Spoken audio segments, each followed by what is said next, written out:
Frank Barassa spent nearly 2 decades grinding through 18-hour days to build a legitimate brake pad manufacturing company from nothing.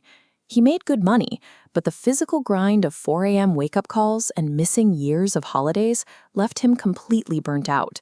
He realized his legal business was struggling against friction. In a standard market, the overhead is constant. You have to hunt for customers, fund expensive marketing, and fight to convince people that your product is worth their money. Frank began looking for a shortcut. He wanted a product that guaranteed infinite demand, something that required zero advertising and enjoyed universal acceptance the moment it was produced. There is only one product on Earth that meets that criteria: cash. Nobody compares prices when you hand them a $20 bill, and nobody reads reviews before accepting it. Producing $250 million in counterfeit currency is a massive criminal undertaking. But for Frank, the pivot was about logic.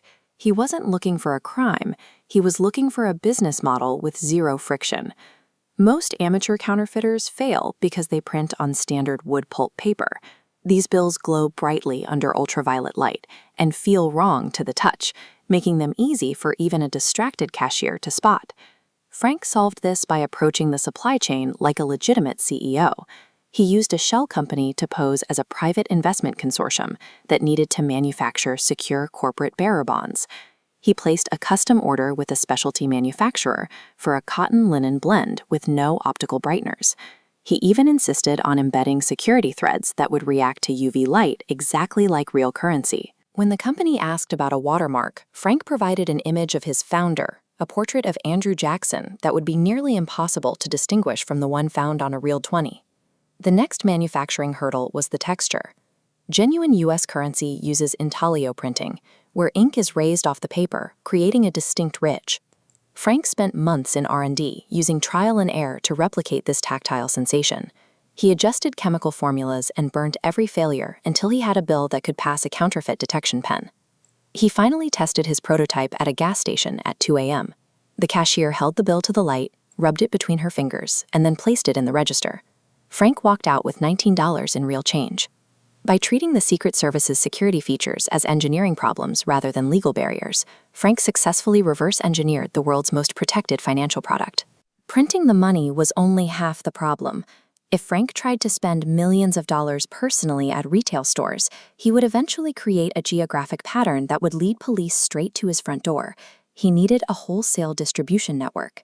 He began selling bundles of his currency to organized crime groups at a rate of 30 cents on the dollar, turning $100,000 of counterfeit paper into $30,000 of untraceable, legitimate cash. Frank treated these meetings with cartel middlemen and bikers like any other business negotiation. He focused on consistent quality and reliable delivery, earning a reputation in the criminal underground as a professional supplier. But this new frictionless life had a cost. The physical exhaustion of the brake pad factory was replaced by a debilitating paranoia. He found himself constantly watching his mirrors and scanning every room for a potential threat. Frank had built a massive enterprise, but he had also entered a market where corporate disputes are settled with violence. In this business, a single mistake didn't result in a refund, it resulted in a bullet. The downfall began with a microscopic flaw. Forensic analysts at the Secret Service noticed that while Frank's bills looked perfect, the ink sat on top of the paper fibers rather than being pressed into them. Because Frank's manufacturing was so consistent, authorities were able to cluster thousands of identical supernotes surfacing across North America. This allowed them to map his entire distribution network, eventually leading them to a compromised buyer. The Secret Service set a trap. During a massive $100,000 exchange with an undercover informant, Frank felt his instinct screaming that something was wrong, but his desire to close the deal overrode his caution. At 5:03 a.m. on a May morning, a SWAT team used a battering ram to clear Frank's front door. He was face down and cuffed before he was even fully awake. Frank's insistence on industrial-scale consistency is exactly what caught him. By mass-producing a standardized product, he created a forensic trail that linked every single one of his bills back to the same source in Quebec.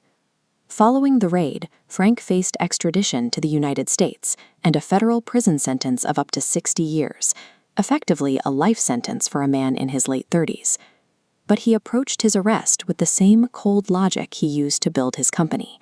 He knew that the police had only recovered a fraction of his total production, and he realized that the location of the remaining cash was a valuable asset. He negotiated a trade. He would hand over $200 million in counterfeit bills, his printing plates, and his technical specifications in exchange for no extradition and a minimal sentence in Canada. The deal worked. Frank served only 6 weeks in jail and a small fine for cannabis possession. Today, he works as a security consultant, earning more per speech than he ever did in the brake pad business. Frank Barrasa's story reveals a strange reality of the modern economy. The skills required to build a massive criminal empire are identical to those used in a legitimate enterprise. The only difference is the label on the desk.